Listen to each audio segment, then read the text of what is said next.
Welcome to Band Talk with Charlie Mangini and friends. The only podcast where it's okay to talk in band.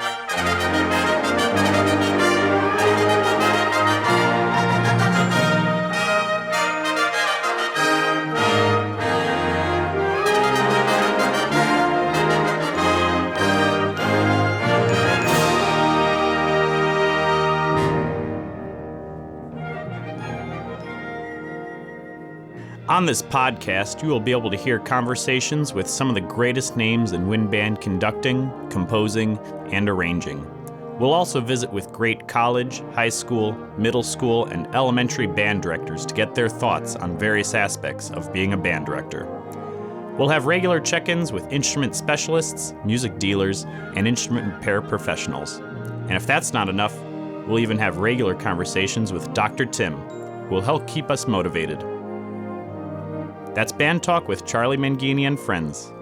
And now, here's Charlie.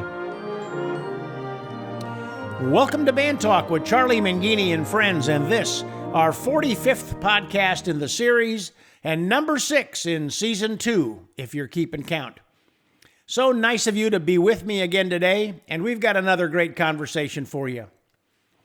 You know, every once in a while you meet someone who becomes a lifelong friend, and today's guest is one of those people. Thanks to my best friend and mentor, Tim Lotzenheiser, I met today's guest, Lester Taylor, and his wife, Susan, back in 1971, while Tim was teaching at Northern Michigan University, and when I was in my freshman year there. Then a couple of years later, I spent 2 summers working bands in the middle of Indiana at Madison Heights High School in Anderson for Mr. Jim Patton, who was a friend of Les and Susan's, and was a legend among Indiana band directors. It was about a half-an-hour drive from Muncie, where Les was living, and I spent many evenings with the Taylors, talking band and so many other things. When I was in Indiana, Les was busy writing marching band arrangements for dozens of Indiana bands, so they could compete at the Indiana State Fair Track Show Marching Band Competition. That happened every August, and it's the wildest thing I can ever remember. 100-yard long section of track where bands lined up and performed. I think it was a 4-minute show that was jammed full of every trick in the book. It's legendary. And I remember Lester in the studio writing day and night. Well, we've connected for many years, and being the friend that Les is, he would even drive 4 hours from his home to come to Chicago when I was at Vandercook to teach an arranging class for me. He's one of the best and funniest people I've ever met. And you're not going to be disappointed at this wonderful conversation today. I promise. We'll be right back with Lester Taylor. This is Drew with thepodcastingstore.com, your one-stop shop for everything podcasting and remote learning, and a proud sponsor of Band Talk with Charlie Mangini and friends. Listen to what we've been working on in this clip from our podcast. All right, so we're testing out lavalier mics to go along with the Rode Wireless Go. The Rode Wireless Go has a bass system that has a built-in mic, and that works great, but we wanted to see what more it can do. So the first thing that we're going to test out, Ward's going to show how the bass unit of the Rode Wireless Go performs with vocals and then with some ambient sound. So Ward, take it away. This is the combination transmitter and microphone. And you'll notice that the pickup is quite good, but it is still just a mite bulkier. To hear the rest of this podcast, please visit thepodcastingstore.com, your one-stop shop for everything podcasting and remote learning. This is Drew with thepodcastingstore.com. Now back to Charlie. Well, I've been waiting for this next conversation for a long time, actually since I started doing the podcast, and I've been asking them to chat with me, and I keep getting turned down, kind of like when I was a young man in high school. But I finally convinced him, and I have no idea where this conversation is going to go, ladies and gentlemen. I want you to know that. But this guy is one of my dearest friends in the world, and one of the funniest people I've ever met in my entire life. He's a great composer, arranger, human being, musician, trumpet player, you name it. He does it all. He even used to change the oil in his car. He's Lester Taylor, everybody. Welcome, Lester. Thank you, Charlie. Thank you so much. How are you, buddy? I'm doing great. You're from the home office? What's that? I say you're in the home office in Anderson, Indiana. Yes, sir, I am. I'm here and delighted to be on your program. this- Really, This is going to be a hoot. I'm looking forward to it. We have a long history. And we can talk about some of it. I think. Well, you'll give me the sign, right? I'll give you the sign. You know, Les, I first met you during 1971-72 school year. I was a freshman at Northern Michigan University, and your good buddy and my good buddy and former teacher, Tim Lotzenheiser, was teaching at Northern. And that's when I first met you, but I didn't know about Lester before that. So tell me like where you grew up and when music started and all that good stuff. Well, I grew up, I was born in Logansport, Indiana, and on a rural farm where my dad had grown up also. And my mom taught me and my sister Joy to sing at a very early age before we were ever in school. And we'd sing at church and we'd sing at reunions and so forth. And then we moved to Macy, Indiana, where Dad's favorite line was all his kids should have a chalkboard and piano lessons. So I had started piano lessons probably in the second grade. And my sister Joy, 2 years behind me, started right away too. And so that was the very first contact of any kind of studies. That is, we got into band together too. I was in sixth grade. She was in fourth. She was a clarinetist. I was playing a cornet at the time. And our band director was the librarian in the school. And we all worked in one room. We were in the old, you remember the yellow Bell and Band? Band Builder. Was it? Well, it was pre-Builder, whatever the first one. Maybe it was called First Division at the time. I have no idea. Anyway, Weber, I think. Was it on the stone tablets? Stone tab. They were on stone tablets that you were reading off of? That's Moses. That's the first, or that's the 10 Commandments, Charlie. I'm sorry. I got confused there. No. Anyway, but we were all in one room. It didn't matter whether you were in fourth grade or 12th grade. And we played out of that book. I don't think we had any sheet music at the time. And that's where it all started, as far as I was concerned. Then I went to Rochester High School for 3 years and then to North Miami when it opened up. My dad insisted I go there. I was paying tuition to go to Rochester. And that's kind of where it all began before Ball State and those sort of things. So what were your memories from the junior high and high school bands? I mean, what do you remember from those days? Nikki Foster.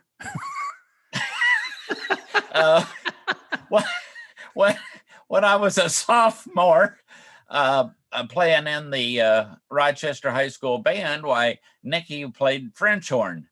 And so they needed another French horn player. So my hand was held high so that I could be next to Nikki. And then she quit the next year. So I was stuck playing French horn. And I played that until, I was kind of a twofer. You know, do you know twofers where you play French horn and you also play the trumpet? Did you ever do that? No, I was never that talented. Oh, come on. I don't believe I ever raised my hand that high, Les.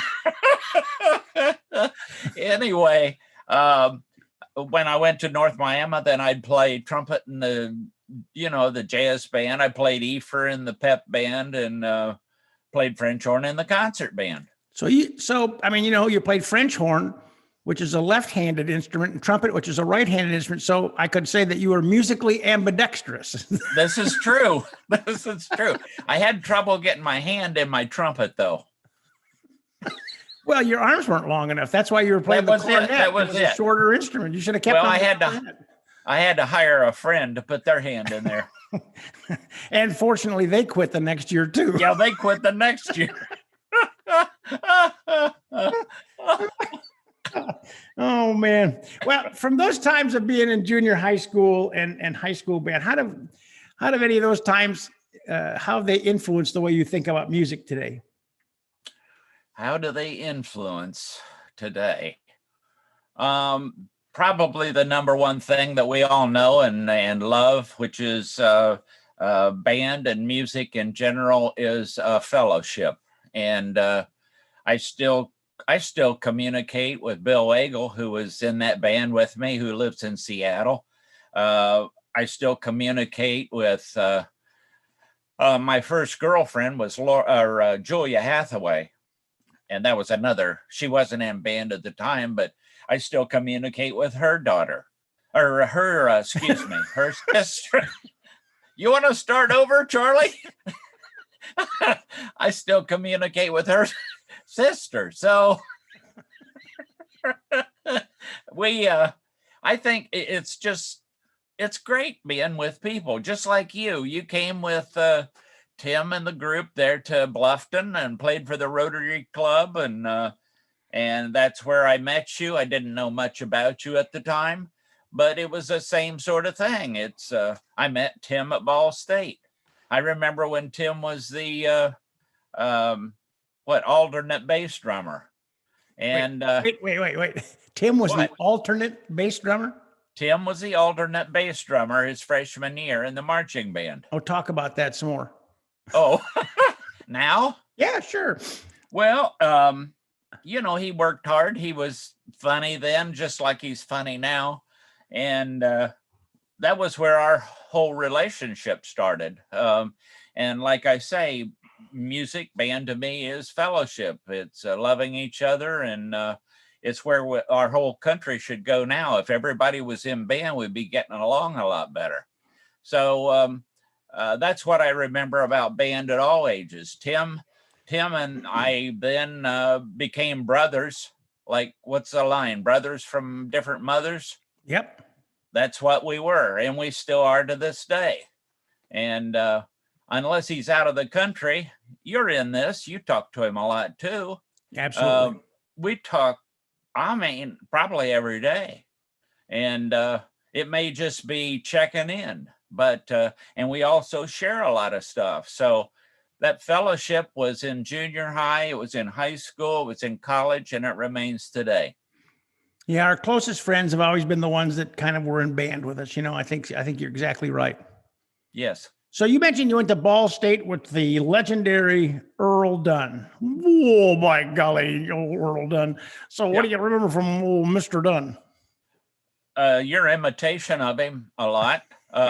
Shall we stop and get some pie? And how is it? Let's stop and get some pie and coffee, Charlie. Oh, we came from the dog show, and let's stop for some pie and coffee. I got out of the motor home, and bam, I fell over the dog. I was on the ground. He was tougher. He was like my dad. My dad was a disciplinarian, and so was Earl Dunn. And in a way, I never got away from that. So when I first started teaching, I emulated both Mr. Dunn and my own father. And it didn't go very well, for a long time until I could pull away from that. But Earl Dunn was a perfectionist, extremely organized, lots of good lessons for any teacher, any young person wanting to work with kids. So I learned a lot from him, respect him a lot still to this day. Used to take him cherry pie when he was in the nursing facility, just not that many years ago before he passed. So lots of great memories. Yeah, the summer I spent in the area, I was doing working for Jim Patton at Madison Heights when he had the band, and that's a whole nother story we may get into.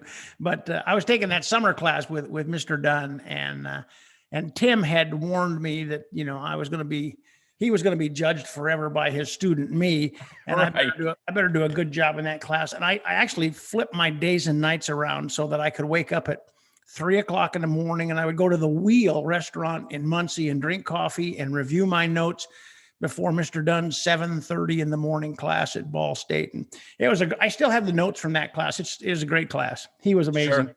Sure. He was amazing. Yes, he was. So when you went to college, was your goal to become a band director, or was your interest in becoming a composer arranger? It wasn't to become a composer and arranger. I was rather confused. I had been in theater, speech in high school, so I went to Ball State as a music major and a speech theater minor. And I was in some of the theater productions. I was, I'm trying to think of the character's name in that used to play the jukebox in Time of Your Life, I think it was. And anyway, so I was into that for 3 years before I finally got bit by the writing bug. And then I left the theater stuff behind until I taught it out east many years later. But so writing bit me when I was probably a junior in college. Morris nights, arranging for the dance band class. And then Dick Dunham was the band arranger for Mr. Dunn. And I got to be a copyist for him. And so I learned a lot about the intricable, I didn't say that very well. Help me, Charlie. Intricacies. Oh, thank you. That's what I thought I said. Parts of arranging and how textures fit together and so forth. And Dr. Dunham would come over to where I lived and play an arrangement on the piano, and he'd get all excited about, wow, listen to this and so forth. And that was a great lesson. So, and then I'd stay up all night copying parts, but that was probably the best training I had, better than any college class. You know, you mentioned you were into drama and theater, and now that makes all the sense in the world to me, because that's why people always get you confused with Matthew McConaughey. The two of I've heard that said, you know. Well, I had no idea. Thank you. Yeah, a lot of people, I think, probably make that assumption. Yeah. I can do those Lincoln commercials anytime you want me to. Especially if they send us the paycheck for them, right? That's true. Or the car. Or the car. Oh, man. Hey, so you graduate from Ball State. What's the next step, Les? Well, I was still involved with both teaching and theory. So I came back after 1 year of teaching to be a grad assistant in theory, teach theory class to freshmen, continued to write, or got more involved in writing. Then about, let's see, I was still working on a master's and so forth when I got involved with Frank Cofield at Hal Leonard, who asked me to write the pop series at the time. And I had been writing arrangements for the marching band, and Frank being from Seymour, Indiana, I suppose that's where he got drift of it, or maybe one of the guys that I'd written for had said something, but he was so kind and kind of took me under his wing, and I'd see him at Midwest, and he and Zane Van Aken would take me around, and John Higgins would be there, and Art Jensen and the crew, and Frank was so gracious. So I wrote that for probably 2 to 3 years. Do you remember Hal Leonard's old pop series? I think they came out originally maybe one a month or something. Was that the Sound Power series that Moffat was kind of in charge of, or was that before? No, that? This was previous. Sound Power was its own thing, which this was, oh my, I think it was something you subscribed to. Wow. Probably in the 50s. Mm-hmm. And I think that was maybe a pop tune a month or something. And so was that with Jensen, or was that with Hal Leonard? That was before Jensen. This was Hal Leonard. Uh-huh. And Frank and Zane would guide me through these tunes. It was fee-based, so I got like $200 to do a score and copy a set of parts and send them in. And it didn't matter what it sold. That was it. I had a couple 2,000 hits. Rhinestone Cowboy sold over 2,000, and so did Kung Fu Fighting. So that was great to know. It made you feel super because in those days, I would say average sale was 500 or a little over. And today we're down to what? Probably 200 maybe on an average sale. Wow. So it's changed a lot over the years, but that was a great learning process. Frank would send me their instrumentation on how each instrument should work and blend. And again, great education. He was super, Frank Cofield. So do you still have your Rhinestone Cowboy outfit? Yes, sir, I do. I've still got the arrangement in the garage if you want to borrow it. Well, Les, a couple months ago, I interviewed Mike Sweeney, who is a composer. Super guy. He's director of band publications at Hal Leonard. And he told me that you are the reason he became a composer, something to do with a before school music theory class that you taught. Tell me about that. Well, this was at Alexandria, and Mike was a part of a special group to start with. We just lost one of the trumpet players who passed with cancer about a month ago. Anyway, Mike was in that group, and we would meet before school.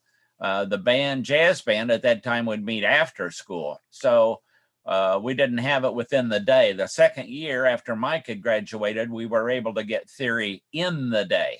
But when Mike was there, he was a senior when I went there. We had to do it before school. He's a dear friend, one of the most talented writers ever. And he's helped me out a lot too. He's so kind. He went to IU then, and he's the reason I got in there.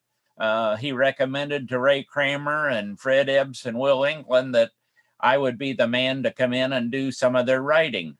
And so I became the staff arranger for the IU Marching 100 for several years, all because of Mike. So he's just the top of the heap for me.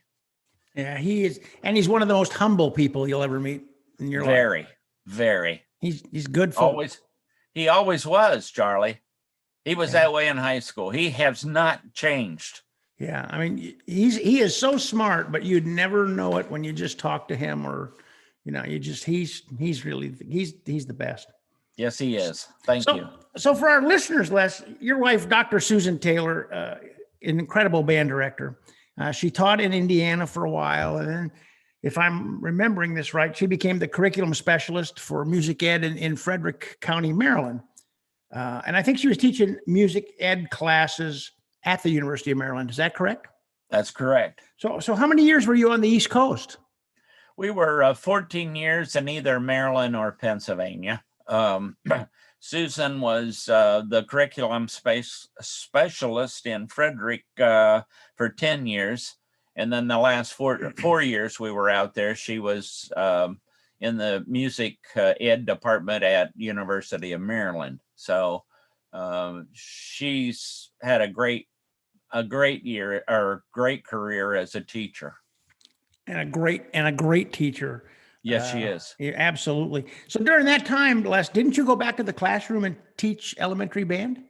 I did. I went back to I worked for a music company first, Music and Arts, which I don't remember. Do they own Guitar World, or does Guitar World own them now? Guitar Center. Oh, is it Center? Okay. Yeah, Guitar Center. I don't know how that works now. I think that changes weekly. I'm not sure how that. Yeah, probably. But they were wonderful people too. Kenny O'Brien and his brother and family. Anyway, I went back to teaching after a stint with the music business, and I taught beginning band. I taught music or theater and arts. I taught general music. The music, actually, the beginning band music is where I got involved with trying to supplement the books that we had, where you'd have two tunes usually for the band to play by Christmas or after, like wasn't it the Victors usually and Jingle Bells maybe? Yeah. And So Ode to that got Joy. me. What was it? An Ode to Joy. Well, hey, was it? Okay. I don't know. Okay. Anyway, so I got bit by the bug of writing and supplementing music for my kids. And my friend Tommy Osborne came up with the title Real Music for Beginning Band. And that stuck. And so for a long time at night, I'd be writing these little ditties and we'd play them at school. And if it didn't work, why, it was easy to change it. And we also had a good string teacher there by the name of Stephanie Greenhoe. And Stephanie and I would work together, and we came up with the deal of writing string music a half step different than the band. So the strings and the band could be put together. And that worked very well, too. A lot of string people are very, dyed in the wool and do not like to accept that, but it works. And it's very good in a situation where you have limited people and limited time. So when string players and band players play a half step apart, is that called a unison? I think so, Charlie. Ears, I think. Hey, by the way, you came up with another title for one of those great pieces in what you were just saying called Bitten by the Bug. You got to write that. Bitten by the Bug. I got it. Man, I'll tell you Thank you. Well, we come up with titles all the time, Charlie. I know. And you came up with one of them. Which one was that? Oh, Stick It. Stick It. That they did at the Midwest Clinic again this year. They played that for their anniversary of digital virtual, whatever that was. They did Stick It. Yeah, we were so pleased to have them select that and program it again. Kevin Lepper, your percussion teacher there at Vandercook, and I did that. But I remember it was your suggestion, and it took off, and we've had a lot of performances of that. So thank you. Oh, no, it's a great piece because you know what? It features the kids that are back there counting rests and playing on a practice pad their entire life. Yes. I think they need to be pushed out there. I just love those pieces, and I want to get into more of that in a second. But what were some of the high points and low points from when you went back teaching band? Well, the high point was probably. What was the hot dog stand there in Frederick?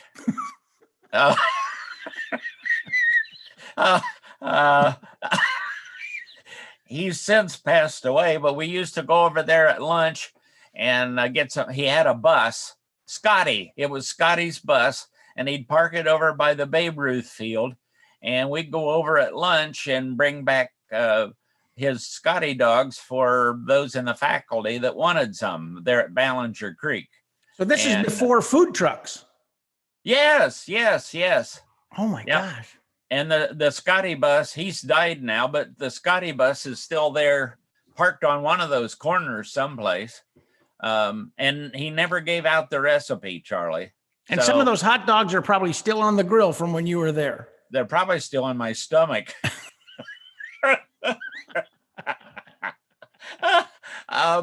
Working with again, it's like that friendship and the love, working with kids and the teachers. We had great teachers there. One of them, Rob Shaver, he had come from Anderson and was a band director there, and I helped him. And now he's back here in Tipton, Indiana, and doing a great job. And he's brought in a composer now and then. He just had William Owen. You've had William Owen on the show, right? Yep. Oh, Willie Owens from Texas. He's an old Vandercook guy. He's from Gary, Indiana. Yeah, but he is. There's a salt of the earth. Yeah. Willie Owen. Yeah. And he was just over here at Tipton probably 2 to 3 years ago and did a commission for Rob. So Rob's done a great job, but it was people like that I worked with out there that understood the process and what excites kids. And that does have a music written for them. Yeah. And Willie, man, he can light up a room. I'll tell you what, he's amazing. I like him a lot. Oh, yeah, absolutely. Yeah, you got to love Willie Owens. He's the best. Yeah. I want to go back to those. So you started writing these supplemental pieces, grade 1, 1.5 kind of thing, grade half, 1.5, 1, that thing to supplement the book. Right. And you shared those with me. And Les, I just thought that they were fantastic. And I thought they were fantastic because they were fun for kids to play. Thank you. I mean, they were just a lot of fun for kids to play, and I remember, I have to tell you this, I was teaching a class at Vandercook, and I was talking about repertoire for school bands and for younger kids, and I had it all broken down. And there was this one young lady who was a repertoire Nazi. I mean, that's what I like to call them. They're repertoire Nazis, and it's like, if you're not playing Hindemith or Schoenberg with your fifth graders, then, you're a piece of crap. And what I told her was like, anything you play with fifth graders sounds like Hindemith or Schoenberg, Germanic pieces, And yes. And I had a couple of your titles on there, and she just kind of went ballistic, Oh yeah. And I said, well, I don't get it. I said, so if you have a child, like, do you just like feed them like steak when they're like 3 months old, or do you like give them, stuff that they can kind of develop a sense of taste and they can process and they can digest? And, but she just never got the point, of course, I whatever. But the point is that I'm a great champion of those pieces. And I think coming out of the pandemic now, maybe now more than ever, getting kids access to those easier, fun pieces as a supplement is going to continue to help keep them connected to playing in band. I hope so. I hope so that they can grab a hold of something else and get excited about getting together and playing. Yeah. I got an email from a guy. I did a thing last week for a group of road reps for music stores. Okay. I did it for Eastman Music Company, and I sent him a follow-up note, and the guy said, and I'm reading from his email here, I wish we discussed a little more on Thursday is retention. We are seeing programs hemorrhaging students, mostly middle-aged students, because making music is hard right now. Yes. And I've been thinking about that. And I think a couple of things have happened, and I'm kind of going off on a tangent here. I need to get you involved in this. But I think with the virtual learning, more teachers are probably requiring kids to perform more and send in recordings, which is all very cool. But then they're assigning a grade to it. And that grade is the thing that's turning kids off. Instead of using that video to sprinkle a little bit of sugar on the experience for the kid and say, man, you were making such great progress and you sounded so good here. They're going like, that was a B-, which is like, kill me now. You know what I'm saying? Oh, yeah. That's like, stick it in me and turn it, that's awful. Yeah. So I think if we can get kids to play some music, first of all, that they can play without a whole lot of that they right now, they don't need 6 weeks of preparation to play a piece of music. They need something that they can kind of get into, and with a little bit amount of work, they can feel good about it. They can have some success with it. They can perform it. They can sound good with it.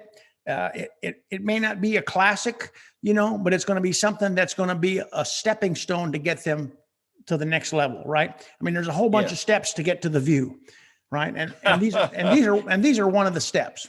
Right. I agree with you. And I think I was trying to think, what's the series that all the companies are going to now? Oh, they're going to the Flex Band series. That's it. There we go. Thank you. I'd forgotten the name, but they're pushing that. It was already around here a few years ago, but now it's really taken off.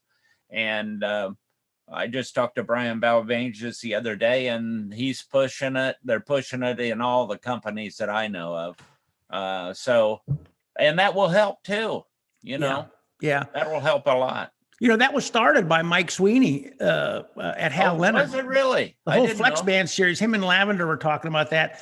And Mike says, yeah, I would do like a state convention and talk to people. And the lady would come up and go like, well, that's all well and good, but I've only got like 13 kids in my school band. And there's 4 saxophone players, 2 drummers, and a violin.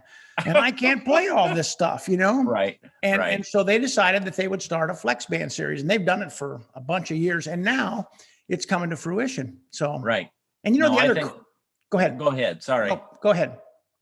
I was just saying, I think that is probably the best thing going right now with publishers. Yeah. And the other cool thing is you can use those Flex Band things to start a chamber music program at your school.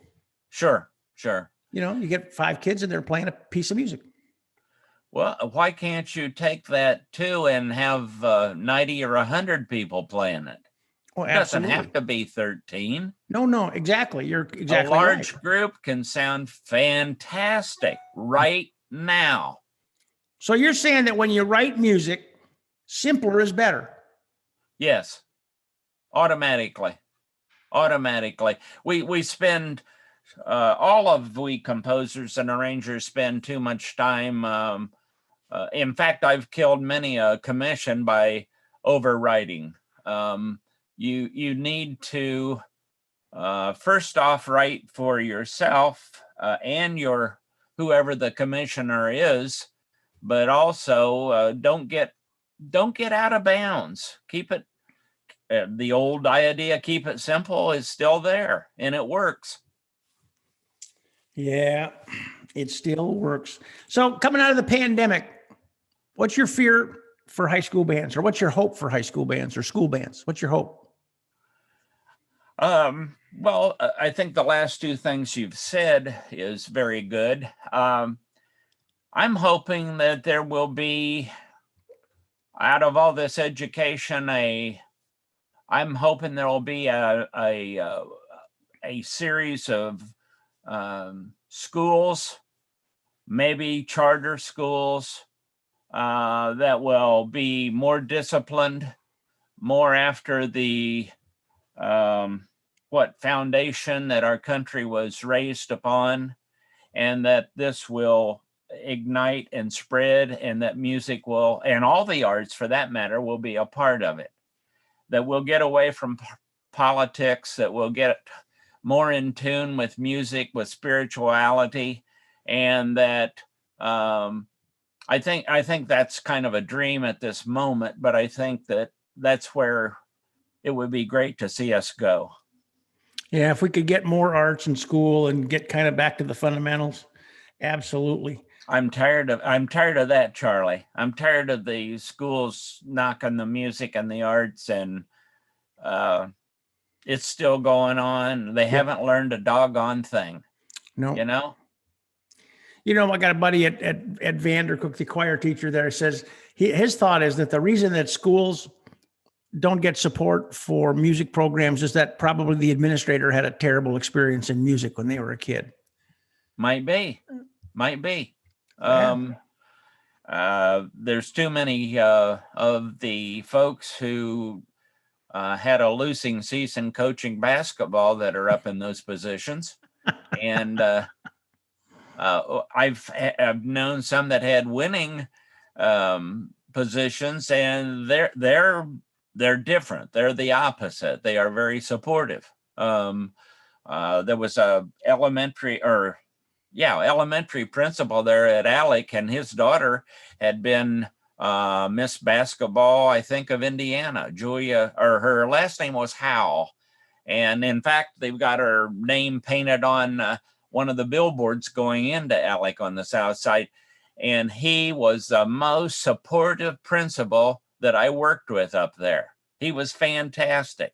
He understood that we needed a balanced program, and he would give anything to have us come in to talk to the kids and try and rev them up and give them a chance to play. Yeah, I've always believed that I want every program in my school to be excellent, to be as good as it can possibly be, you know. And I've talked to some band directors and we get into a disagreement about it, but I said, you know, it's really hard if you're the only program in the school that's pushing excellence and everything else is running at mediocre or sub-mediocre levels. I mean, if you've got an all-state football team and an all-state basketball team and you got a great debate team and a great theater program and you got just kick butt science and technology programs, it's easier to have a better band because the whole water level in the school is high. The expectation level is so much higher in all programs. Yes, it is. Good Yeah. read. So let's change gear a little bit. Okay. You were also directing a community band in Anderson, weren't you? Yes. Is that coming back? Not yet. We're still hung up with the pandemic. We're not getting any, what do I want to say? I wouldn't say we don't get any support, but I understand their position. They've got to worry about what if someone gets ill and catches the bad croup and something happens to them, and they would be held responsible. They're not very open to try and come up with a remedy. Mhm. I had worked with Jeff Wright, the head of the department, and he'd go to the provost, and I suggested last summer playing outside. I talked to Crump over at the auditorium, and we'd figured out how to set the musicians 6 feet apart on this huge stage. It would have worked, but they're just gun shy, and they won't give that a chance. That's because we live in such a litigious society. I mean, if you look wrong at somebody, you get a lawsuit thrown Well, at it's getting worse too, Charlie. I know it. I know it. Yep. Well, let's change direction again. Okay. You listen to a lot of music. I mean, and I'm going to say yeah. you probably listen to more than 95% of the musicians and band folks out there. So when you listen to a piece of music or a performance, what are you listening for? It's no different than going to Pepper and putting on a recording to check a piece of music to look at for possible rehearsal and performance. In 30 seconds, is there something going on that makes me want to listen more? And at the 1 minute mark, am I hooked to go on? And if neither one of those things work, I'm out of there. I don't even listen any further. And I listen to tons of music. I'm not a hip hopper.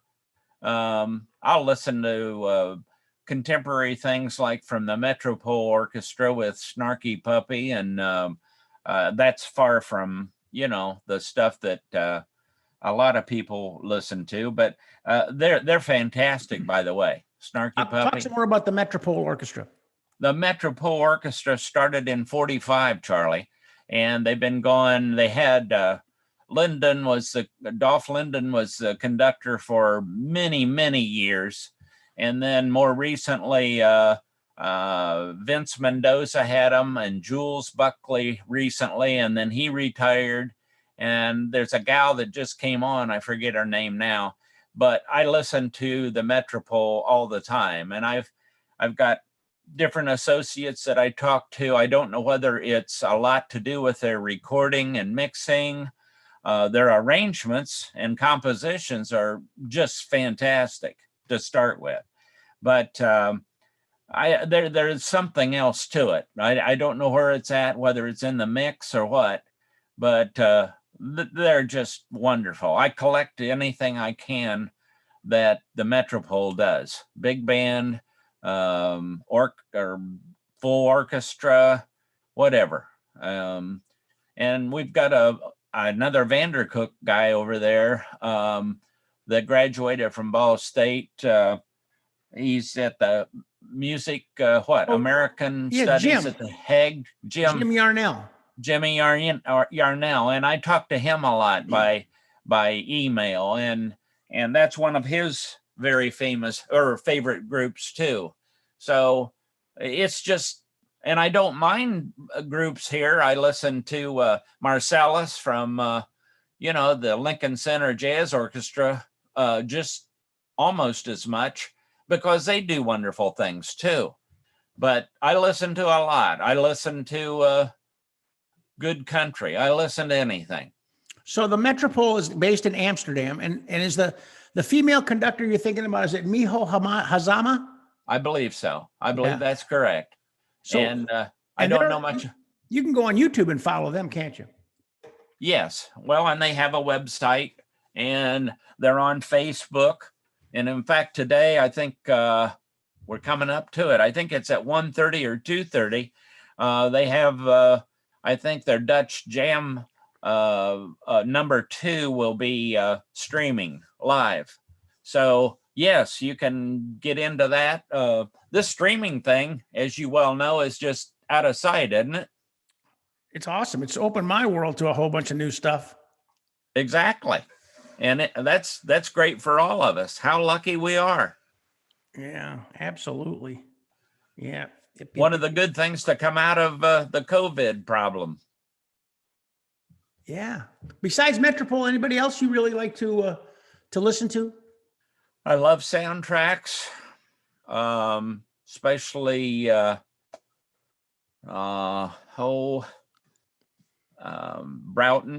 Bruce Broughton, Thomas Newman, Howard Shore, any number of them. I watch movies continually. I watch some movies over and over, not only for what I see, but how the music is used, how the dialogue is music without music going on. It's incredible. It's another whole artistic process that we don't look at very often.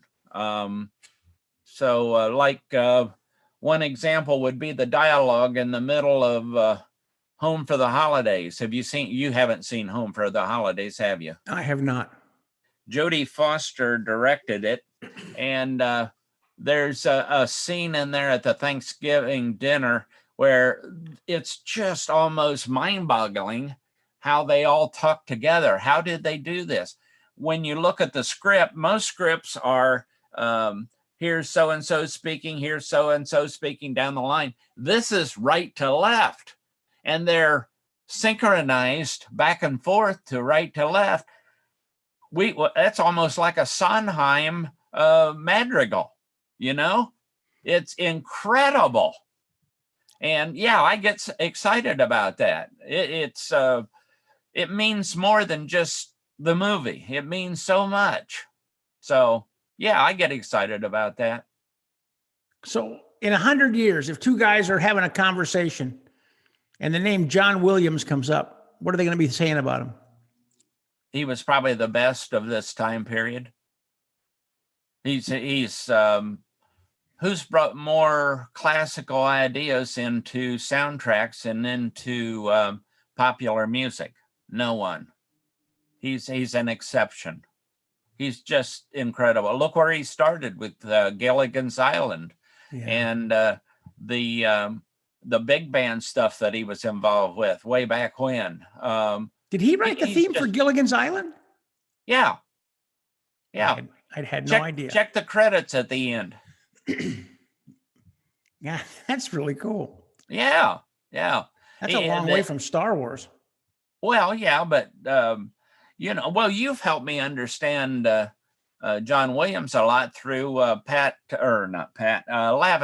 Lavender's correspondence with him, and those are valuable things that you've shared with me, like his writing and at the piano, and which I value so much, and not at the computer. This is, of course, that's the way I believe and work anyway. So yeah. I'm not one that writes at the computer. Well, it's not mindless if you're having to put the pen to put each note head down, correct? Yes. And you have to go, this is a B here. Well, one note leads to the other too.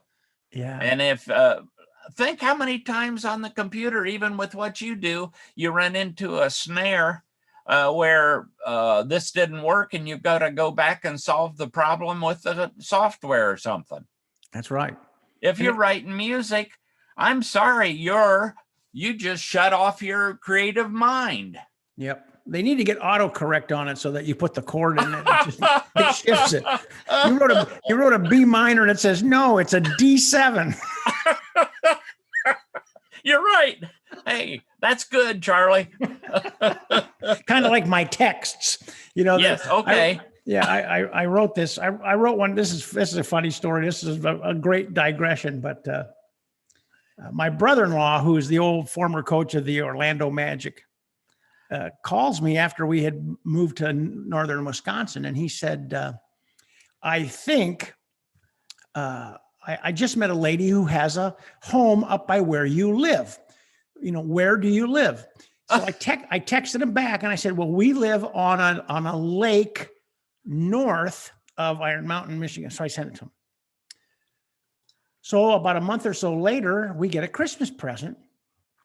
And I open it up and it's from Brian and his wife, Kay. And it says, welcome to Lake Judy. Lake Judy? Yeah, Lake Judy. And I went, what the hell is Lake Judy? So I went back to the text and I had written, I guess I had written, we live on a lake just north of, and it changed the word just to Judy. And it says, we live on a Lake Judy north of, right? So, too funny. So autocorrect, so we need that with music, with writing chords and writing compositions. Yes, it just autocorrects it. Yeah, that would be good. I agree. It'd be great. Did you ever? Go ahead. Did you ever tell anybody the two famous coaches you went to school with at Iron Mountain? Oh, Steve Mariucci and Tom Izzo?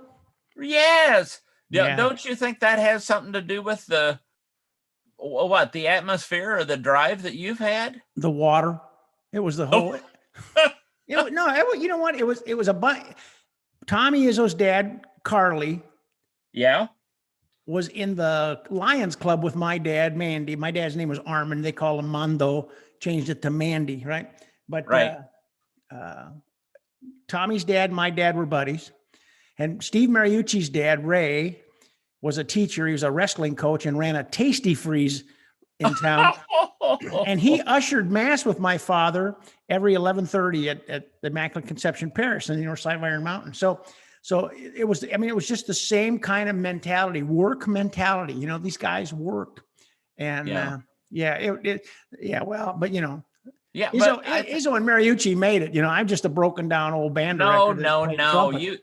No. You brought a lot of special things to Vandercook, Charlie. And over the years, everywhere you've worked, you're one of the best that ever was in the band music education business. And I just had to bring that out because I think it has something to do with that fellowship thing that we talked about early in the program. Yeah. I'll give you a special memory you mentioned Steve Mariucci.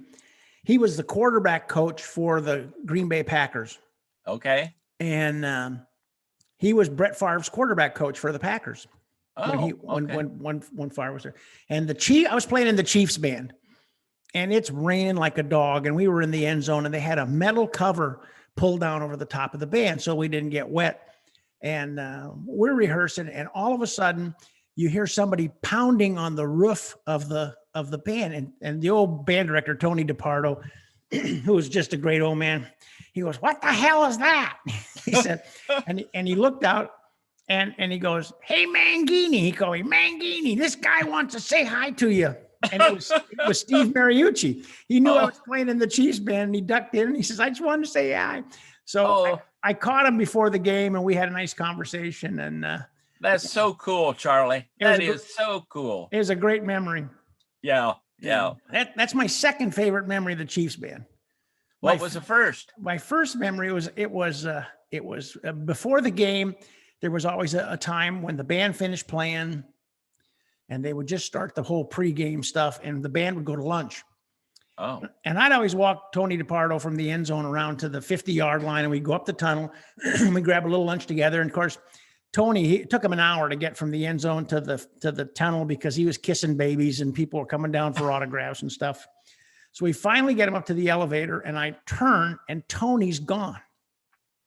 I go like, "Oh no, what the hell happened to Tony?" And the next thing I hear is, Mangini, come here. So I walk about 15 steps, and there's Tony, and around the corner is Joe Montana, who is playing for the Chiefs. And Oh my. and Tony goes, Joe Montana, I want you to meet my quarterback, Charles Mangini. That was pretty fun. Oh, that's great, Yeah. Charlie. Yeah. You never told me that one before. Yeah, that was a good one. That's That was a good one. super. Yeah. Okay, you mentioned earlier about writing compositions and talking about writing. And you've written a ton of things for school bands and pieces that are dedicated to a new building, a retired teacher, a band director of a student who's died or something. In fact, when my mom died, I commissioned you to write a piece in her memory. And it's something I will forever treasure, Les. Thank you. You have to know that. Thank you. So when a director wants to commission a composer to write a piece for them, what information should they offer the composer to get the process going? As much as they can. In fact, I just had this conversation with a string teacher here in town who has lost his job at AU. And we were talking about freedom and what all the country seems to be going through now. And I shared with him that, and I also shared this with a pastor in California that was one of my former students, that we are more creative within limitations. Limitations is what motivates creativity, not being free to write whatever you want. To me, that's a death sentence. If you call me and say, Les, write me a piece based on whatever, and I have no ideas at all, do what you want to do, that probably will take me twice as long to write it as if you say, like you did, I've been hearing this melody. Remember that? You told me when I wrote the piece, and you either wrote it out for me or I wrote it from your planet I wrote something. it out and sent it to you. Yep. Yeah. And that was great. And so you want all the information from the commissioner, the party interested in having you write something, and they will be creative within whatever those limitations or ideas are. And so the more, the better. The more, the better. Yeah. I had a student, Dennis Winslet, great saxophone player, played jazz like crazy. Uh-huh. And I remember he was talking to some of the kids at Vandercook one time about the idea of improvisation. And he said, if you really want to get somebody creative, he said, tell them that they can only play these 3 notes. Oh, yeah. Yeah. He said, because you'll be amazed. Right. Yeah. Yeah. That was one of the things we did in that theory class at Alec.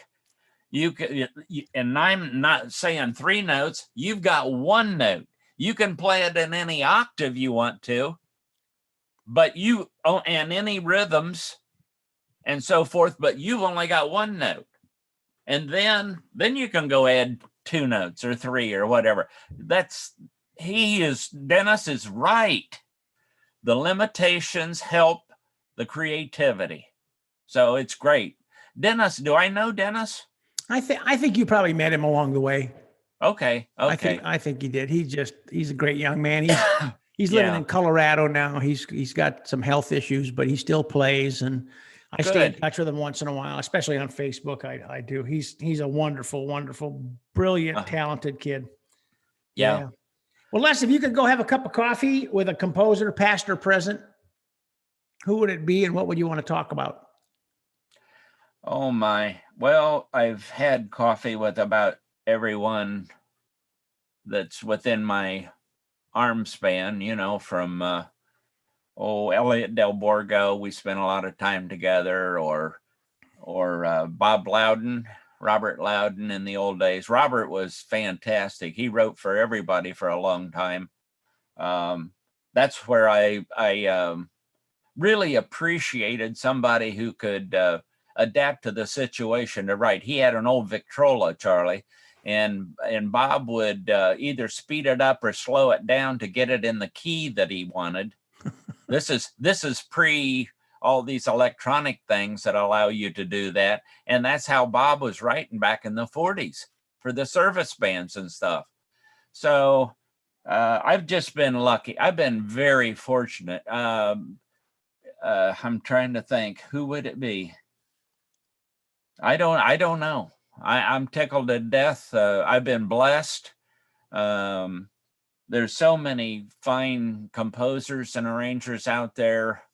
I don't think I have anybody except you that I'd want to sit down with and have another cup of coffee. Oh, listen to this. Well, how about some pie? Whoa, Now, some pie with let's that have- coffee. Let's have a piece of pie with it. We'll bring Lotzenheiser with us, right? Oh, man. I mentioned your wife, Susan, earlier, Les. Yeah. What did you learn about being a musician from her? Stay away from her. No. Now, we get along great together. I always did the cooking in the house, by the way. Mhm. And I also found that most composers and arrangers do cooking. Have you found that to be true? I did. In fact, when I had a conversation with Johan de Mai earlier this year, he was talking about the fact that he just, as soon as he was done with the podcast conversation, he was going to go in and prepare this dinner. So there you go. Yeah. When on one of your dinners at Midwest, Vasuti and I were sharing recipes, you know? Yep. Everybody I know is into cooking. I can't even remember what the question was now. What was it? I said, what did you learn about being a musician from Susan? From along my the way? wife. From my wife. Patience. The patience that I didn't have from my father and Earl Dunn when I got out of school. And my wife hardly ever raises her voice. And if she does, it's not that much. And she has complete control. Her favorite age is the ages that tore me up, somewhere between 5th and 8th. And, she's so patient and knows the right words to use. One of her most difficult times in a rehearsal, of all things, occurred when you and Puchinsky and I don't think Kevin was with you, probably Norman and Tim, for a Yorktown band rehearsal. I don't know whether I've shared this with you before. Oh, I've never heard this. Well, the rehearsal was really bad, and she had a small tower there. It was a marching band rehearsal. Yep. And she got up on it, and she was just livid as she can be in Susan's own character. And she wanted them to leave the rehearsal without saying anything to anybody.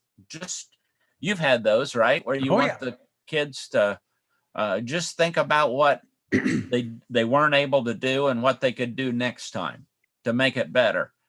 And there was that stupid Tim Lotzenheiser, and he fell down on the sidelines like a dead cockroach and did a whole bunch of squeamish moves, and every kid in that band lost it, laughed their heads off. Charlie, do you remember? You don't. Well, no, I you do. were there. I do remember. I do remember. What I'm laughing about is that every one of these listeners that holds Tim Lotzenheiser up as the icon of music education just got a realistic view as to what made this guy. They got to know that he's human, more human than they know.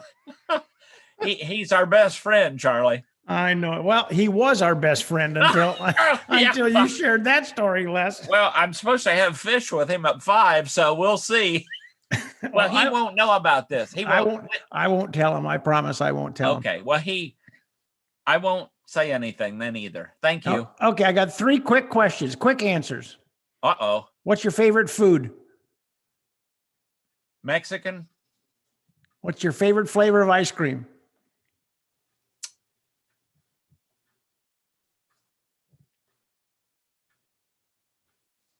Well, yesterday it was coconut chocolate almond chip from Grater's. Have you ever had Grater's ice cream? I have not. It's out of Cincinnati, and they're in Ohio, Indiana, and I think Illinois. So Grater's is fantastic. That's probably my best one right now. they have different flavors of the month, so I can change. Okay. Okay. And then what's the best part about being a musician? Oh, it's everything. It's, with all the crap we got going on in the country and with our COVID and try and keep everybody healthy, music and the good Lord that's where I go. I go there every day, as many hours during the day that I can go there. I can't explain it. I was a farm kid, my dad wanted me to come back to the farm.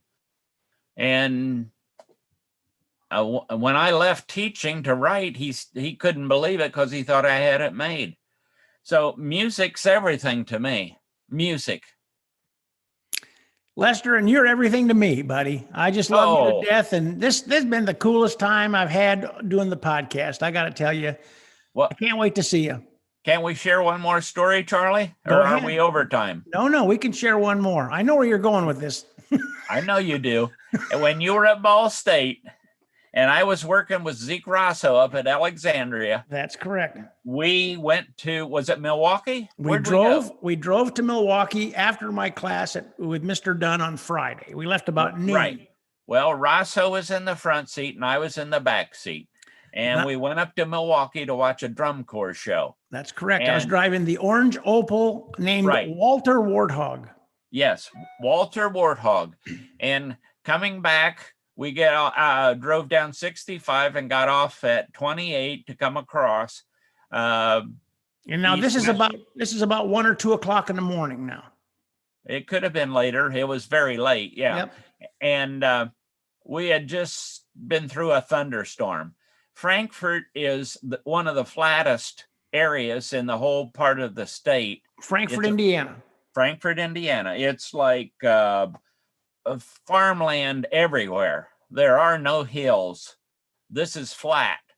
But there was one little tiny dip of how many inches, Charlie? You couldn't even, if you go there today. No. The dip was probably 2.5 feet. You mean the water? Well, there had to be a dip. That's why it had to be a dip. That's why the water was that high, Les. I've gone through there a million times resurveying this to try and see how in the world we got into that water. But you hit this pool of water. It went over the top of the car and drowned us out. And then Rosso opened the door and all the water rolled in.